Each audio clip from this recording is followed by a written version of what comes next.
health centers with the contractor, GAMWorks, has assured the president. On a transformation agenda for the health sector, President Barrow's government is constructing 6 health centers, including in Jali, Njau, Kisimajau, Sare Julde, Sale Kenye, and Mankamakunda, plus 18 health posts, 5 of which are completed. But we want the facilities to be very close to the people, that is the grassroots. We want the people to access health. That's why with this we said no. We should also have ambulances that can make sure they help the people to access health. And we have also bought 80 ambulances. We have started distribution in all the constituencies in the Gambia. From Koina to Kartong, we will distribute 80 ambulances. On Friday, the president also presided over another foundation stone laying for the construction of another health facility in Sare Julde in Tumana district. This is the first time the people in this district will benefit from such a necessity, which the president said is historic. He calls the initiative a fulfillment of a social contract for the taxpayers. As I said this morning, if people vote for you, it's a social contract. That social contract, that's what we are trying to fulfill. That is to impact the life of the people, especially the grassroots, so that they can access health facilities easily. To boost the human resource capacity of the health sector, the Ministry of Health, with support from government, has mobilized over 200 doctors from Cuba who will be deployed across the country in all health centers, in addition to the locally trained nurses and doctors. The project designed for all the health centers consists of maternity and admission ward, outpatient block, senior and junior staff quarters, kitchen and laundry, generator room, elevated concrete water tank, solar borehole, and pedestrian pavement and perimeter. GAMWorks is awarded the over $187 million contract for the construction of 5 of the health centers and is expected to create job opportunities for at least 300 Gambians. For QTV News, Mahmoud Lamin Choi reporting from the Upper River region. Huge crowds rally in the Tumana and Kantora districts in support of President Barrow for his infrastructural development projects in the Upper River region. Most significantly, the construction of roads, bridges, and the Basi market. Mahmoud Lamin Choi again. The President's Meet the People's story is driving towards one of its purpose, that is a dialogue with the taxpayers to assess the impact of government's policies, programs, and projects. On Friday, President Adama Barrow received a rousing welcome in Suduwal, a show of support, solidarity, and gratitude for the infrastructure developments they have registered under Barrow's government. Both the Alcalo of Suduwal and Kantora district, they assured the President of their people's support for his bid for a second term in the upcoming presidential elections. In high anticipation of more developments in their communities, natives of the 2 districts vowed to cast their votes for President Barrow for the completion of his development goals in the country. Aole Balde and the NPP Regional Chairman Babaning Kamara, nouns for Basse and Kantora districts, expressed support and satisfaction with President Barrow's leadership and development projects.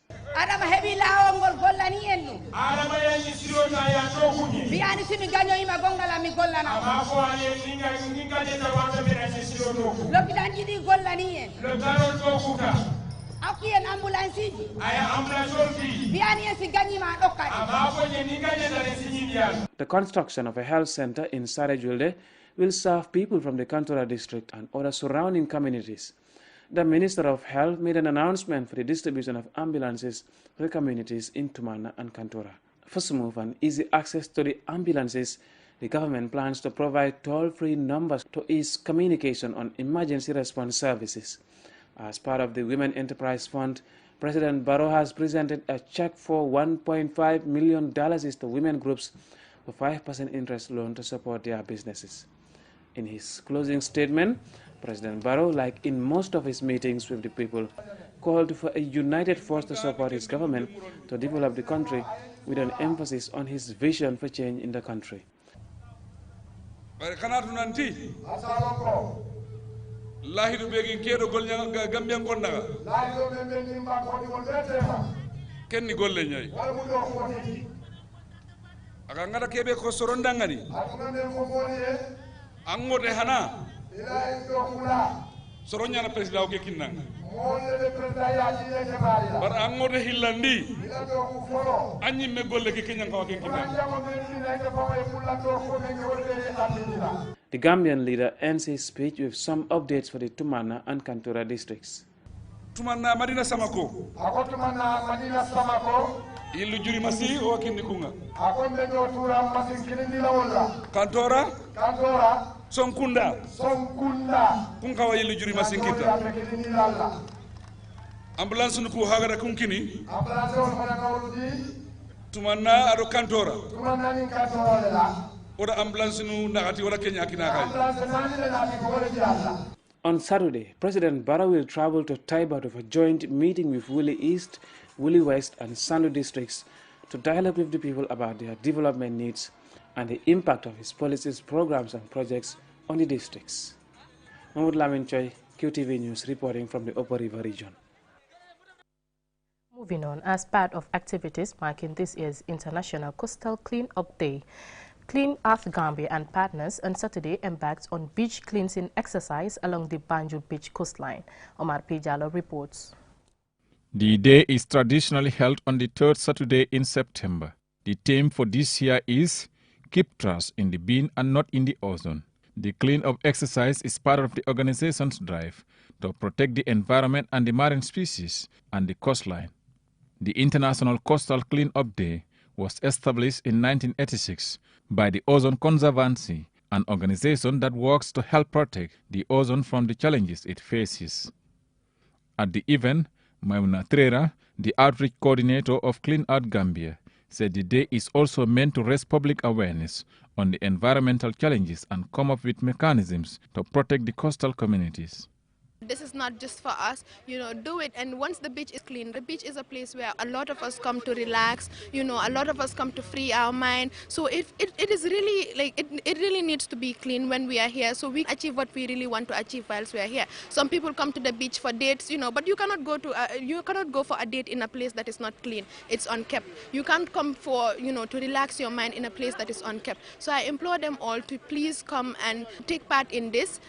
Suleiman Jai, the Secretary General of Development-Oriented Citizens, said there cannot be good health without a healthy environment. He called on people to desist from throwing litters into the ozone. We can all do, better by engaging also our colleagues, engaging our peers in making them realize the importance that the protection of our environment have. Mbuguma Ismail Jeng, Field Supervisor for Future Proof Banjul, said keeping the marine coastline clean is an important component of environmental cleanliness. He called on people, especially youth, to clean the environment. Cleanliness is next to godliness. And we know how polluted the ozone is. So if we want to live long, and if you yourself, who is reluctant to come and be a part of the solution, well then you might not live very long. So saving the ozone is saving ourselves. International Coastal Clean-up Day has galvanized communities worldwide to collect trash that pollutes our waterways, making our coast cleaner and our ozone healthier. Clean Earth Gambia is an association that seeks to empower communities towards environmental protection and sustainability. Reporting for QTV News, I am Omar P. Jallo. From that story, we will go for a short commercial break. Still to come, we have more stories, to stay tuned. Looking for the fastest and easiest way to receive money transfers from abroad? Well, QMoney and Ria just made it happen. Now you can receive international money transfer from Ria directly into your QMoney account with no additional cost.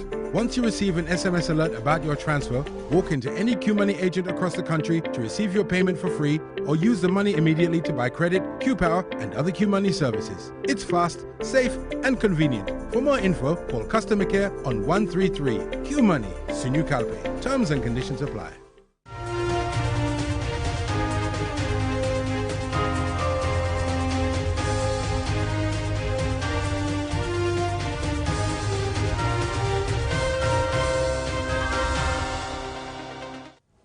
Welcome back from that commercial break.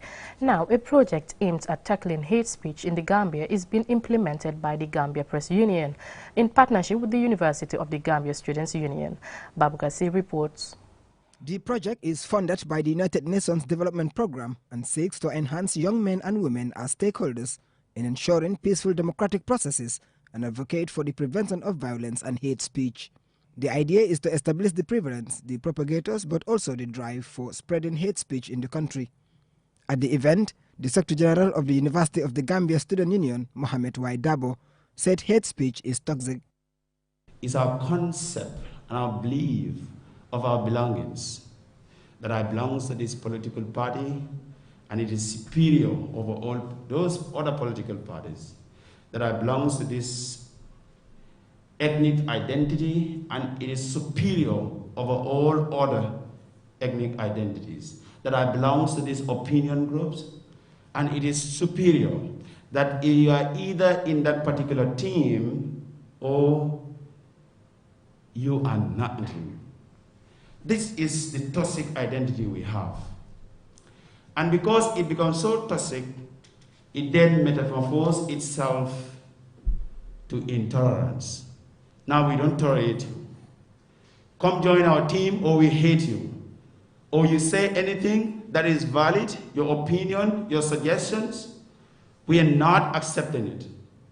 Hate speech is a menace to democratic values, social stability and peace. Speaking on behalf of the GPU president, Pamodu Fall, a board member of the union, said promoting peace should be everybody's responsibility.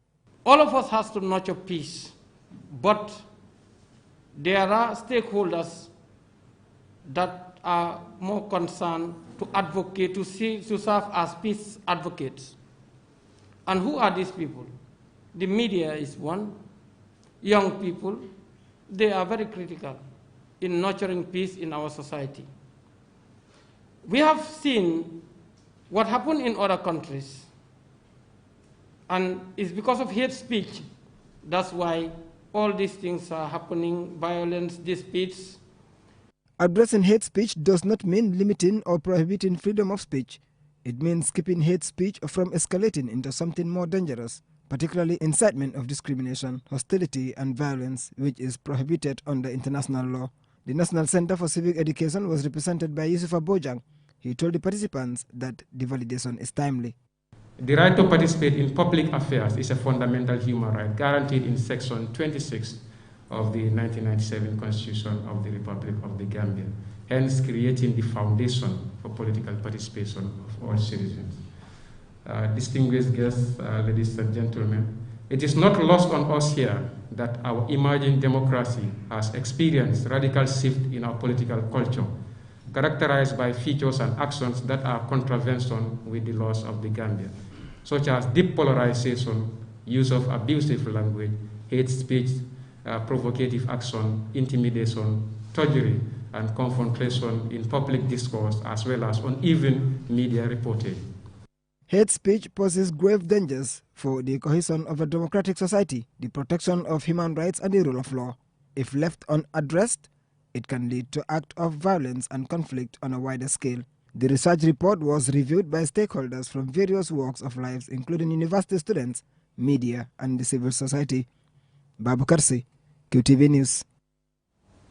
Fisheries and aquaculture contributed 6.2% of the country's GDP in 2018, according to the Ministry of Fisheries. However, like many other sectors, it also has its challenges, which the stakeholders working with their Senegalese counterparts are trying to iron out.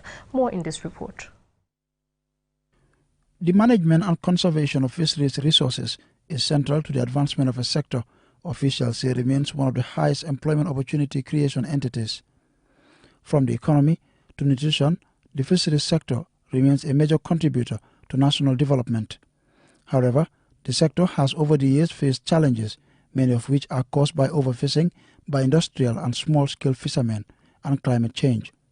Given the sector's importance to our national economy, the National Association of Artisanal Fisheries Operators, in partnership with their umbrella body, CAOPA, under the leadership of the Ministry of Fisheries and Water Resources, are currently engaging 40 stakeholders from the Gambia and Senegal to address challenges and prefer better management strategies.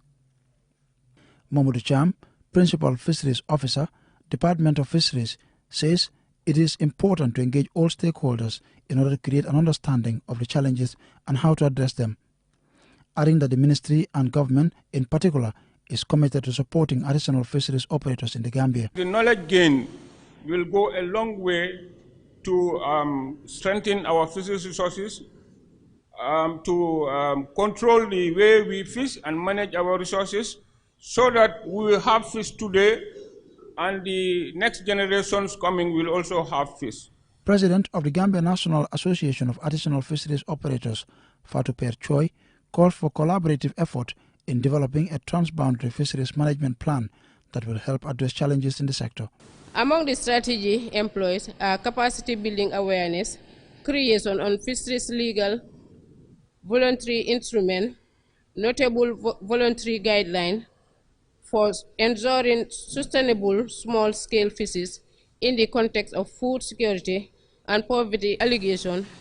The Confederation of African Artisanal Fisheries Professional Organization has been at the forefront of a continental advocacy initiative to support artisanal fisheries operators.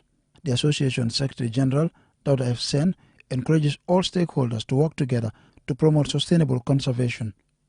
Meanwhile, he says CAWPA recognizes the significant gains registered by the Gambia government over the years. CAWPA was created in 2010 in the Gambia following a series of consultations since 2000, the year 2000. And the mission of CAWPA is to promote good governance in the African artisanal fisheries sector through awareness creation, capacity development, and advocacy.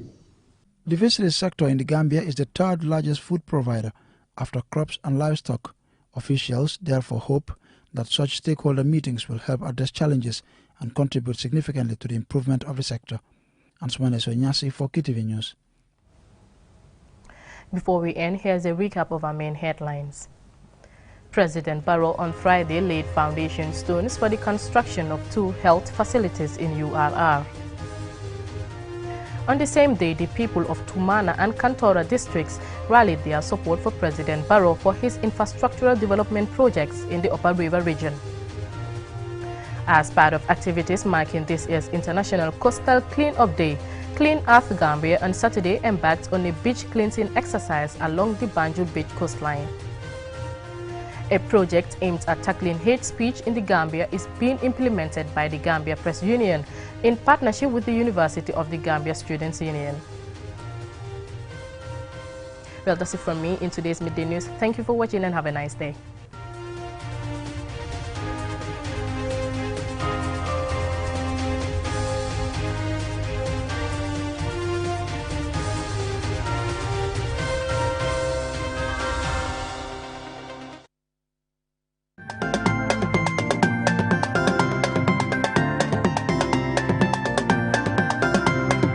Novelas no gunge ci sama kër gi ba xet ci ne duma toog duma tàyyi man daal de moo koy wëri parfum Novelas suñ ko bis ki kër gi xet gi day neex parfum Novelas mooy waaja lii mooy parfum Novelas parfum bi dafa neex forest bi dafa neex saxaar ba bi dafa neex lii mooy parfum Novelas parfum bi dafa neex Almadina boko bombe xet gi day gunguni lii mooy parfum Novelas parfum bi dafa neex brise marine bi ak yëpp a neex ak Novelas féppay xeeñ neex